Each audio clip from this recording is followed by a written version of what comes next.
Hello and welcome to a special work in progress episode here on Captain's Dry Dock. And in the dry dock today, we're dealing with the miscellaneous parts of the First Order Stormtrooper armour. Basically, all the bits and pieces that I didn't cover on the previous episodes. Let's make it real.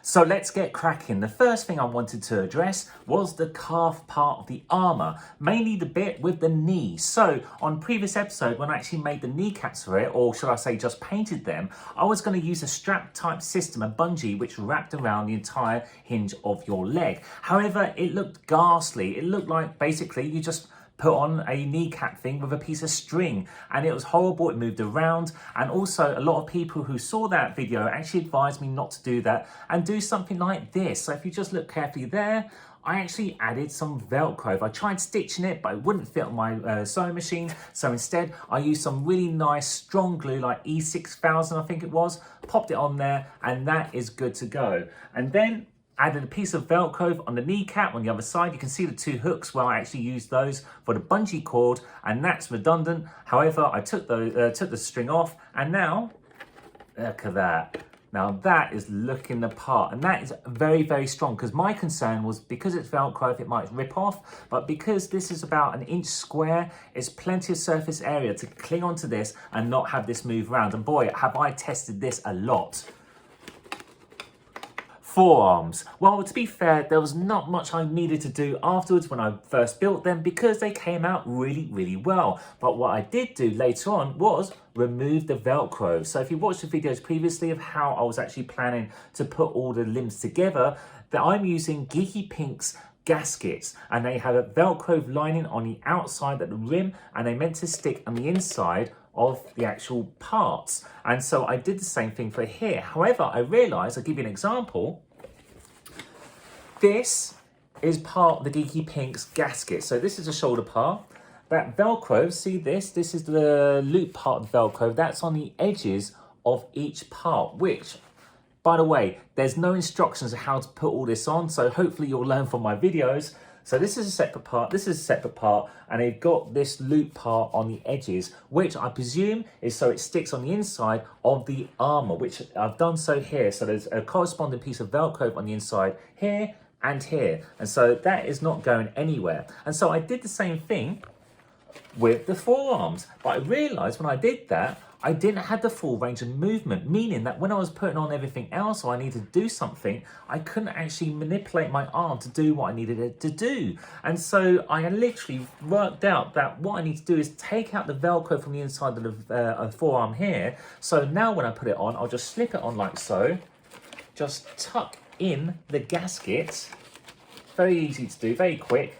And that's it, full range of movement. And basically I'll put this on last when I put on all the armour, which allows me lots of freedom. Now, yes, don't get me wrong, this may move slightly, but not much, because my big old hand here, and also this will have a glove, this will stop my forearm piece of the armour from falling off. Hence the fact, if you see the build video to this forearm part of the armour, a third of this is not stuck down. There's a bit of a gap, because just like in the film version, they needed to make room for the actor's hands so they can slip it all the way through, because it gets quite narrow here. So there we go, it all makes sense why not to glue that down, because I can just slip this on whenever I want. And in fact, later on, if I'm cosplaying and I needed to have a bit more of a break and a little bit more freedom and air, I could just take off my gloves, take this off, and not have to take off the rest of the armour.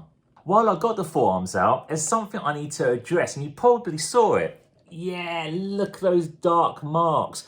One thing I have to emphasize, as much as you're going to be super precious about your beautiful armor, the paint job, especially if you had it professionally painted, is that it will easily mark, even if it's varnished, even if you really looked after it, because the way this particular part was stored, it was grazed up against something, as you can see, what was black, and then marked it, which means that I need to get some T-cuts, some rubbing compounds, and just get this rubbed off. So just beware that when you think you're finished, This Armour will always need maintenance, so don't feel so precious about your paint job, because as you'll start wearing this type of thing will happen often. Remember this big bad boy? That's right, the Yolk. At the very start of the playlist, one of the things I wanted to tackle was the big stuff, because it was a challenge to make sure the whole thing just looked beautiful, because there's a lot of spraying to be done on something like this. But one thing I didn't show was how I made it comfortable. So if I just flip it over, there we go, because this whole thing sits upon your shoulders. And if you've worn Stormtrooper armor before, you know with plastic it's a bit cold towards your skin, and also if there's a certain weight to it, it's going to dig in certain spots. So what I did, I made a lining. Yes, as you've probably seen before, I do actually have a sewing machine, but you can probably make it yourself. While I'm talking about the Yolk, the other thing I needed to work out was how to attach the chest plate. Now there's a couple of ways of doing this. Now I've seen online someone actually used plastic bolts to bolt the thing permanently in situ, because they found that the head was small enough to go through the hole. Now my head is pretty big, so I still need to be able to actually put the Yolk on and then attach this afterwards once my head's popped through.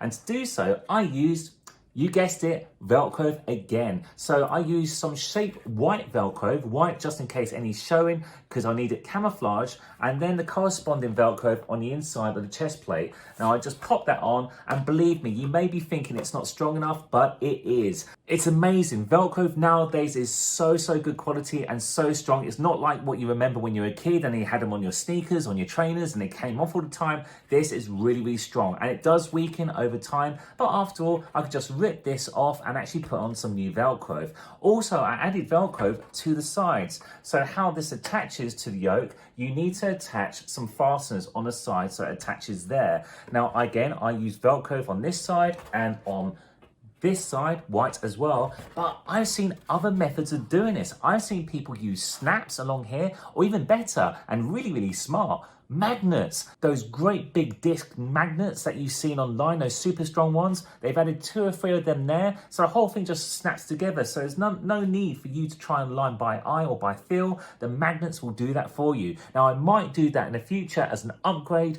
but I just wanted to get this done, and Velcro is what I know. So there we go, you have options.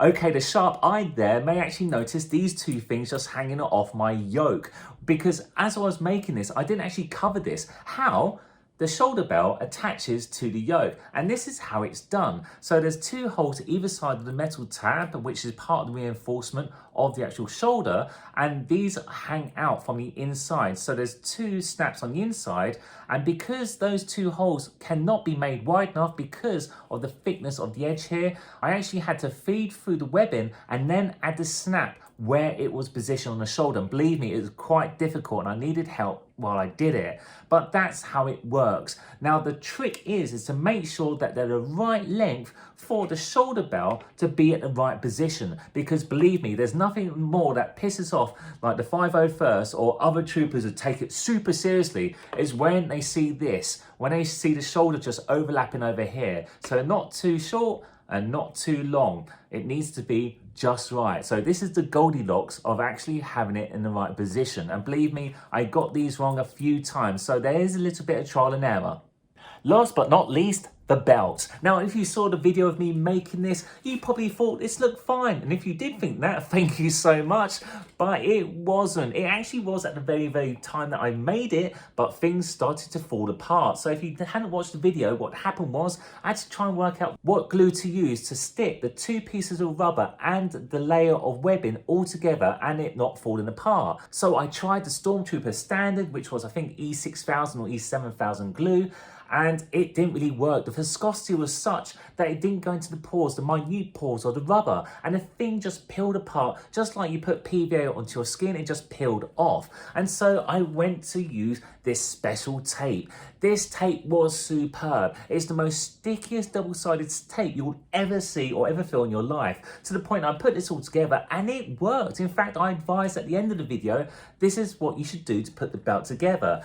However, my apologies if you did so, because a week later after making that video, the entire thing started to buckle and come apart. It just lost its stickiness. Well, it was still sticky. So I went back to the drawing board, or should I say the instructions that the manufacturer sent out with the belt. And the last option was, yep, super glue. I never thought to use super glue on something like flexible like this. Perhaps like, shall we say, the boxes and whatnot, but not material like webbing and rubber. So I gave it a test. I tested it and it worked. It worked so well that when I tried to rip it apart, it actually ripped the actual rubber failed before the glue did. Very much like PVA works really well with wood. It's actually stronger than the wood. Same thing as super glue. So I highly recommend, okay, this is my second recommendation. Forget what I said about the double-sided tape. Use super glue. In fact, it was faster because I used a kicker, because I was impatient, and it worked a treat. Held it together bit by bit. So I did about 10 centimeters at a time. But my other recommendation, actually, if you got a mannequin, do it on the mannequin so you can make sure it keeps its form. And in fact, if you hold it all tight and just clip it all together like so, all those layers will stay together and it will keep its form, because there are points where you can see it's kind of like buckled a little bit. However, when you're seeing it from the other side, the outside, you're not going to notice that whatsoever. So in short, ignore my first piece of advice when I built this. Do not use double-sided tape. Do not use E6000 or E7000. Use super glue. In my own experience, it works, and it works really well. And that is it for building the first order Stormtrooper armor. I've done it. That's all the episodes. However, that's right, you've not seen me put it on, and that will be on the next episode, which means if you haven't already done so, click on the subscribe button down below where you'll be notified of the first time I actually put all this stuff on. In the meantime, my name's John Child. This is Captain's Dry Dock. This is my new beard, and I'll see you on the next episode. You stay safe and you take care. Bye.